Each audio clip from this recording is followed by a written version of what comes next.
I'm Ty Trumbull, and I handle the content here at Acquira. Acquira's Accelerator program was designed to help acquisition entrepreneurs find and close on a business within 7 months. Of course, it can take longer depending on how much work the individual puts into the process. But every once in a while, we come across an acquisition entrepreneur who is deeply motivated to get the job done, and it happens in less time. Ken Lavertu went through all of our training and recently closed on a granite company in Florida. The whole process took him just 4 months from the time he brought the business to our investment committee, much faster than usual. According to Ken, one of the reasons he was able to move through the process so quickly was that he was able to foster a good relationship with the business seller. To learn about his journey from budding acquisition entrepreneur to business owner, I sat down with Ken to get the whole story. Here's our conversation. So Ken, congratulations on closing your business. Thank you. How you feeling right now?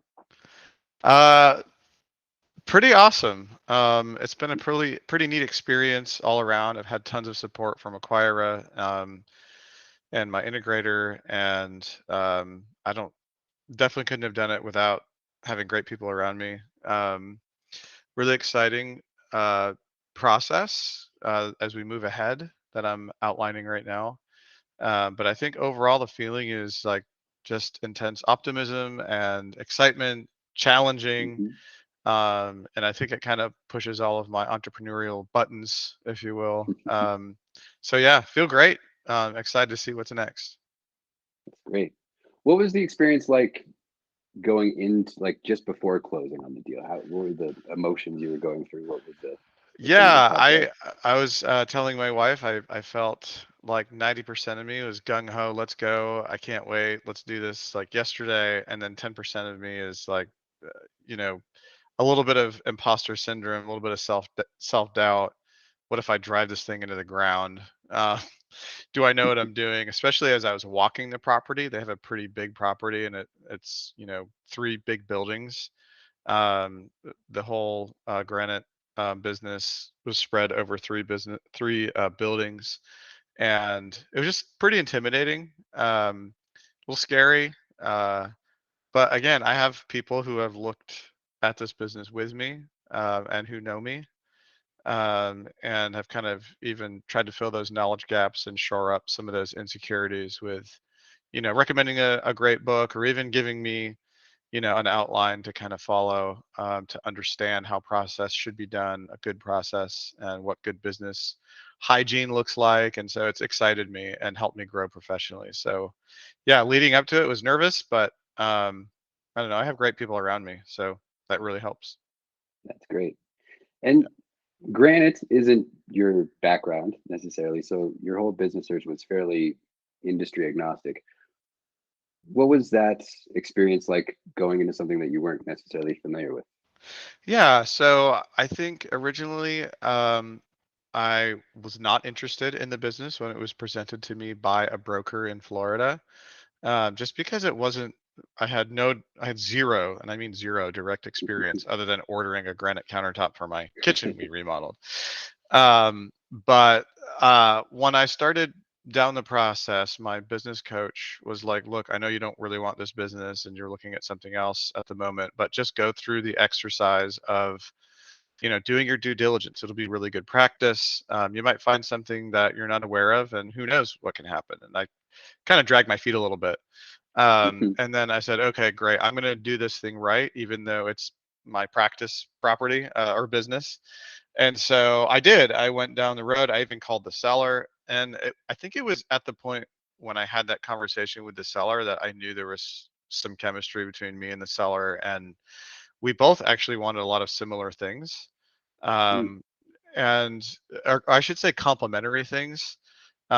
He wanted to exit the business. He was tired. He didn't know how to take it to the next level and grow it, but it was really his baby, and he wanted to do a clean handoff to somebody who could really take care of his people and his clients. And he knew I didn't have direct experience in the industry, but he was willing to help me with that. And I immediately felt really good about it. But I was still hesitant because of, I was looking at other businesses, and I even had an electrical business I was thinking about putting an LOI on, and in fact did at the same time as this other one. And actually I had two business LOIs kind of going at the same time because Acquira told me, one of those is most likely going to fall through. There's something's going to happen. And it did on the other business. And so I just kept going down the path, just doing the right thing, taking the next right step. And it ended up to me closing on the business. And so it was crazy. The process started me seriously searching in January of this year, 2022.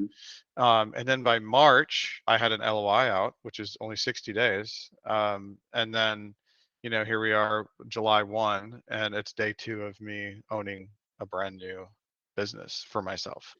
Uh, so yeah, it was definitely not the path that I had thought it would be. Thinking that I would know exactly what I wanted, I was going to find that thing. But I was just really I ended up evolving and just really just looking for a well-run business that Hmm. could go to the next level easier than, a business that maybe didn't had a very small total addressable market, or, was really low in the investment thesis like multiplier. This one just met all of the criteria. It was, growing area. Florida's, going crazy. Lots of a huge total addressable market within an hour and a half of the shop. It just really it just fit the criteria, and I think it just opened my mind up a little bit. And so it was very Hmm. helpful to actually go through the exercise and see that maybe something I wouldn't be interested in initially actually ended up being a great business decision to purchase. That's great. And the accelerator as a whole is designed with sort of an idea of an average of 7 months to find and acquire a business for most people. But you did it a lot faster than that. Like I think it was 4 months total for you, basically. Yeah, yeah, it was so. We did it weird. Since I did it in LOI, but really they said they wanted an APA, which took longer. So if you're thinking, so we did a my attorney called it a sale then close or something like that, which he doesn't like. But mm, Florida, I guess, is kind of weird that way. Business brokers tell their sellers that, LOIs aren't worth their weight in anything. You can still entertain other offers and even turn down this one if you get a better offer. And I wanted exclusivity. I didn't want to be bidding against anyone else. So I went right to APA.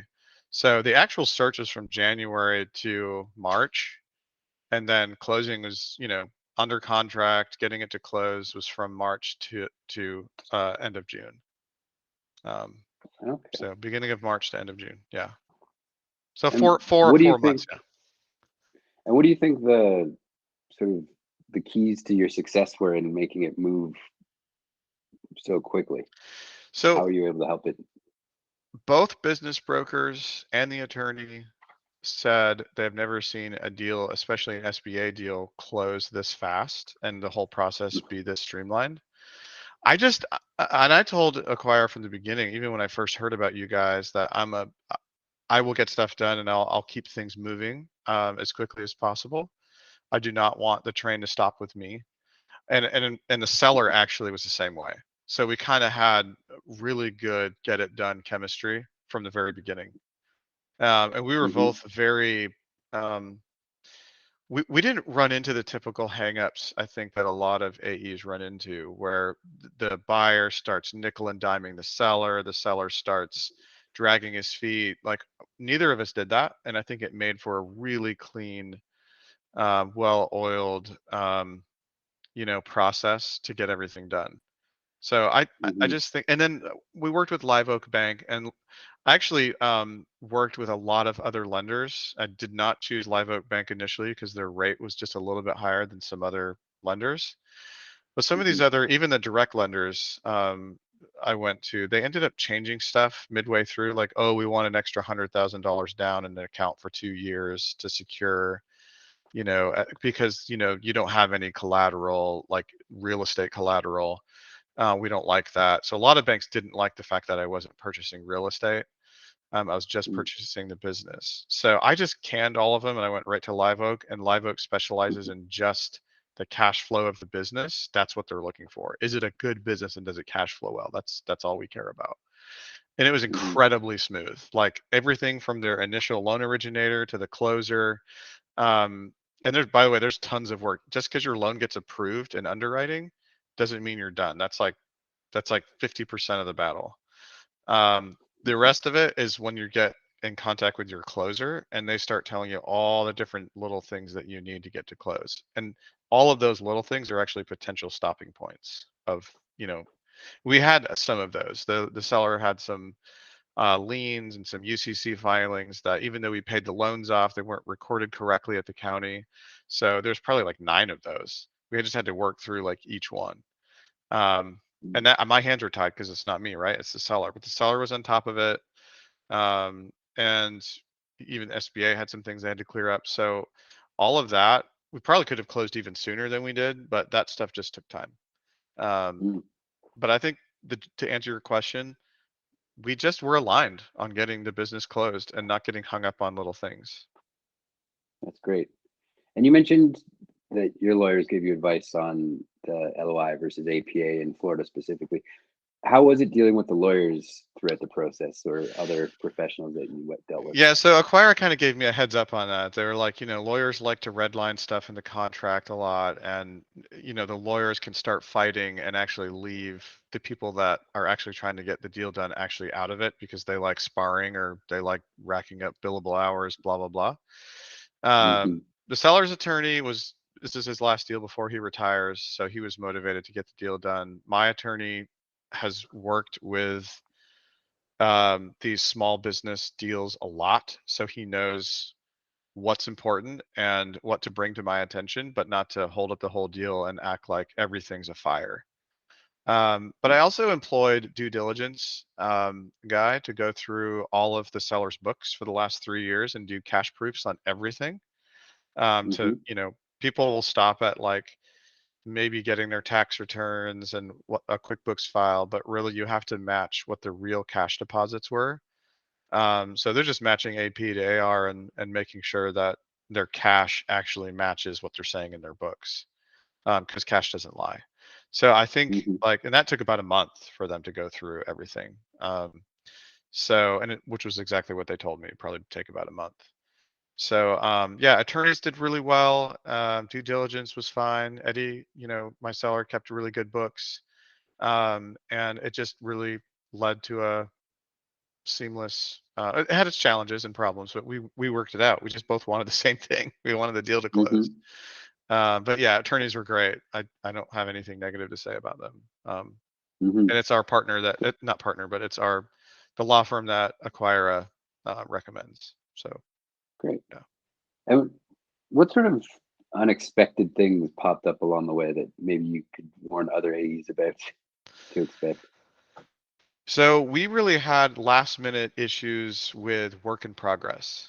So because we're in manufacturing, which essentially a granite countertop business, you have raw materials and you're, cutting them and getting them ready for install. Like that's manufacturing.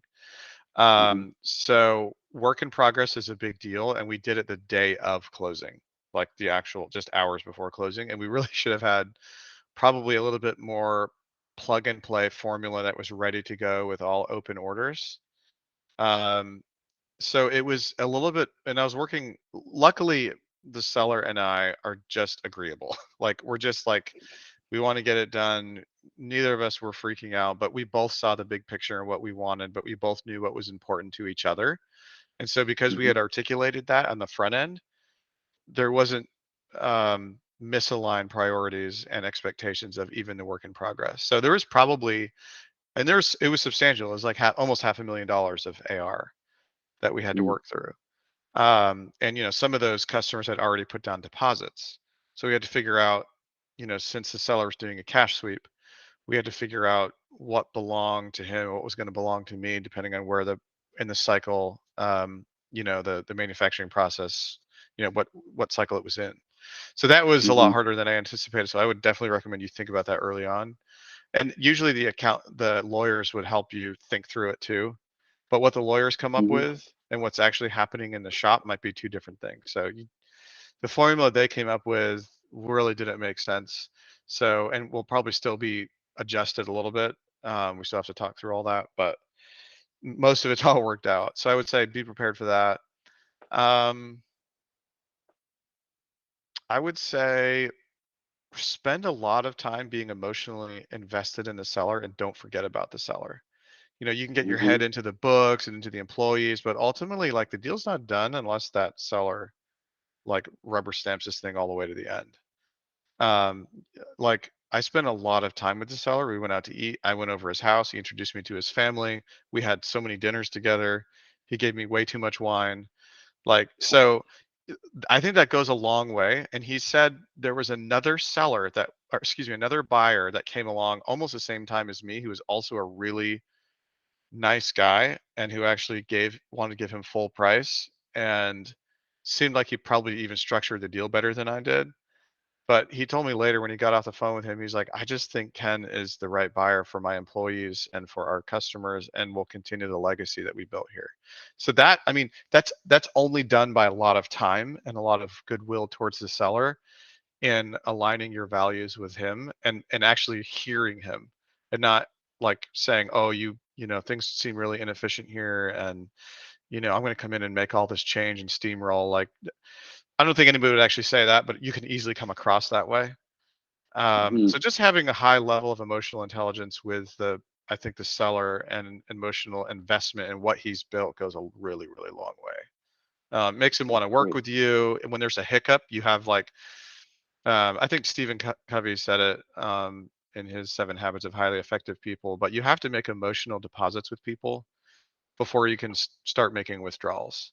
So in this case, you Hmm. know, I'm getting to know him, his business, his people. I even met with some of his people. You know, I acknowledged what he had built was something really great, and I think we can create an enduring legacy after him. And just getting him to buy into the fact that I'm a good buyer for his business. So then when we have issues with work in progress, or you know, I really need him to like get on top of whatever this outstanding UCC liens are and like how to do it, and you know, asking the world of him in due diligence, tracking everything. Like that's a lot. It's tiring and fatiguing and can annoy the crap out of a seller. That's my withdrawals, right? I start making Hmm. withdrawals on those deposits, and you don't want to start asking that and there's no deposits. You just start bouncing checks. I mean, I know I'm extending the analogy here. So I just I think that goes a long way and it makes a lot of sense, right? Hmm. You're asking a lot of the seller during the process. So I think Hmm. that that was a big win. That's great. And when you did your initial site visits before it was announced that you were going to buy the business, how did you position those visits with employees? So we didn't lie. We just told him that Eddie, you know, had reached a limit in his you know, expansion and knowledge of how to get to the next level in his business, and he was bringing on a partner Hmm. to help with that. And so that's how it was framed, and it's been fine. And then I think they knew because I had been around so much that there was going to be a pretty big transition at the announcement. And when we finally made the announcement a couple days ago, it didn't surprise anyone. Mm. There was like maybe one person that hardly ever comes into the office that was surprised. And I found out that he was surprised, a little bit taken back, and I ended up calling him directly and just trying to put his fears at ease and just dealing with it on a one-on-one basis. He wasn't in the meeting, so that was also part of the problem. Mm. In fact, there was another guy who was surprised too, but the two people that were surprised were people that weren't in the meeting and weren't around a lot. So, and Mm. that's just the nature of the business. They had to be in the field. They do field work and sales and, you know, templating, so they weren't there.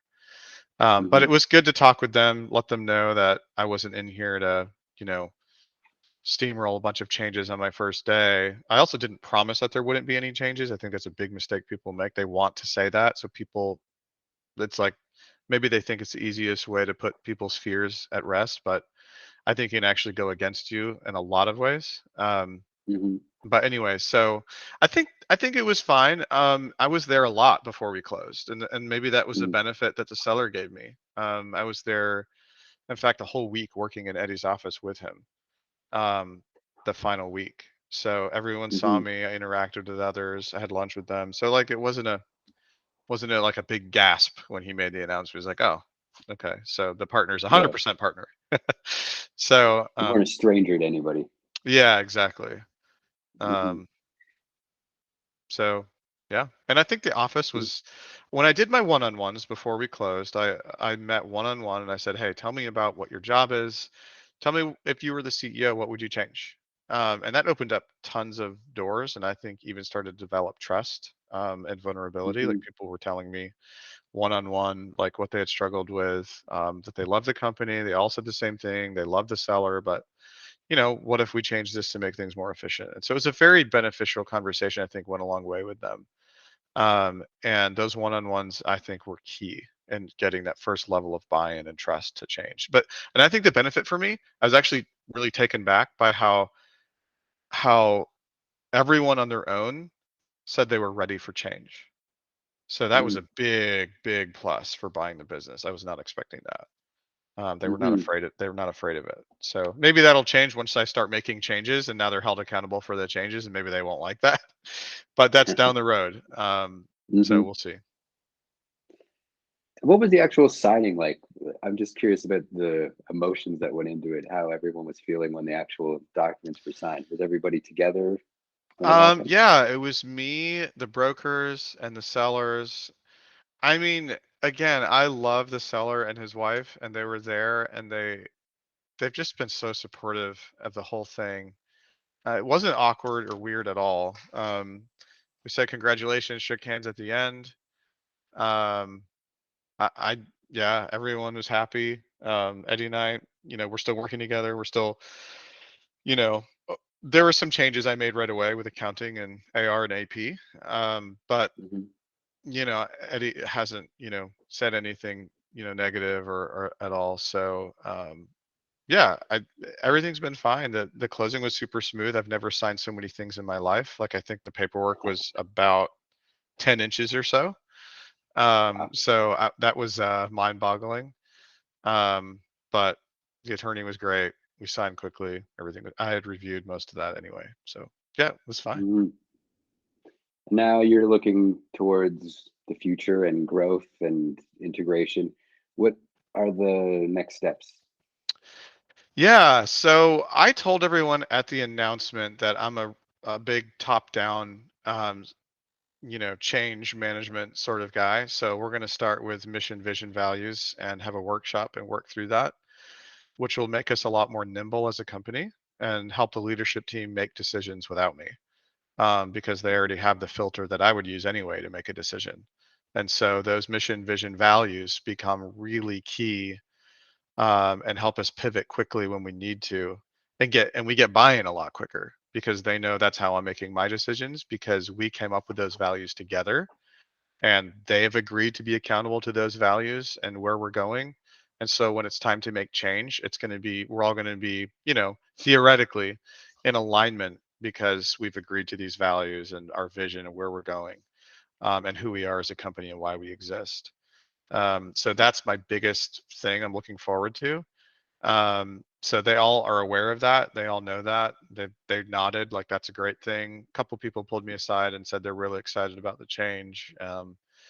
So yeah, that's what's next from a big picture. There's obviously a lot of little things that have already changed. We've, you know, trying to put our customers on terms, instead of writing checks every time we owe money, just to sort of reduce the cost of capital, and to help with cash flow. So those are like two of the immediate things that we're doing. Mm, So great. And you're already working with an ACE integrator, correct? yeah, so we had he came down and we talked. He met everyone too. He did his own one-on-ones, and so it was a great sanity check on what I was thinking about the company and, each individual, and putting people in the right seats on the bus and making sure we're all rowing in the same direction. It's also really good to get somebody from a high level say this is a good business. I just Mm-hmm. needed that, like somebody who was on the ground, met with the owner, saw the process, and then turned to me and said, "You're buying a great business. You need to keep this going." So that was a big, big plus having that integrator there, who's done this before and have seen successful companies grow and who have worked with companies this size to take them to the next level. That was a great emotional relief, for me to have that interaction with him there. Mm-hmm. And now that we're sort of nearing the end of the conversation, what advice would you give to other AEs who are, you know, about to go through the process or in the middle of the process? So I would say don't do it alone. Don't Mm, reinvent the wheel. You don't have to choose Acquira. I mean, whatever, whoever you decide to go through the process with, don't do it alone. I've started a business, grown a business, and sold a business, and there's still so much that I don't know. And I'm not talking about the granite business. I'm just talking about change management, actually buying a business, how to handle the emotions of people, what to say, what not to say. And I've done a lot of self-discovery about my own personality and not letting that get in the way of the good for the good of the company. And I'm always thinking about the good of the 20 people and their families that are at this business. And that means I need to take myself out of all of it. I'm not saying being a robot, I still have a personality, but I can't get. So that was a big thing that I learned too. So I would say, have somebody that can speak truth into your life about who you are as a person, get out of your own way, and also have that person do a sanity check on the business you're buying. What I love about, and I know this sounds like a commercial and it's not, but what I've loved about this whole process with Acquira is that they've been exactly that for me for the whole process. And I'm looking forward to the future when the integrator will continue with that as I grow. Every time I talk to the leadership team, I learn something huge that I never would have learned from a book. Though they recommend a lot of books to read, there's something about the individual gaps to your company and to you as a person that's very, very hard to point at when you're just reading a book or a manual. Like, I'm a big book reader. I'm a huge advocate of books. I've got lots of business books. But having actually somebody do one-on-one coaching from the very beginning, taking you from cradle to grave on buying a business and then running a business. I don't know. I've looked at other competitors. They're really good at getting you from like, not knowing anything about buying a business to like maybe LOI or maybe even close.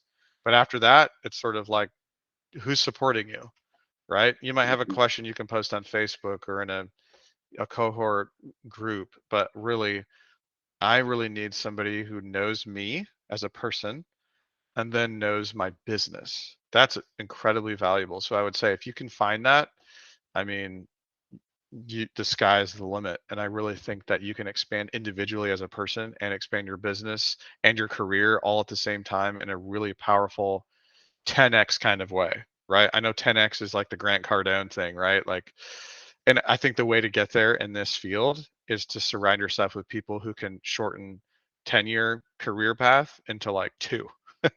So, Mhm. 2 to 4 years maybe. So that's my advice, and I think it's invaluable. Not that it's Fantastic. because it's my advice, but because that's what's actually true, and I've experienced. So Great, Ken. Well, thanks so much for taking the time to talk to us today. yeah, of course. Thank you, Tyler. Take care. All right. While Ken is somewhat unique in how quickly he was able to close a deal, he still went through all the same training as everyone else, and that starts with the Accelerator program. To learn how you can begin your own acquisition journey, click the link in the description below. We'll be posting more conversations with Ken in the future to go over the finer details of the process. To be notified when we post anything new, please subscribe to our YouTube channel. Thanks for your time.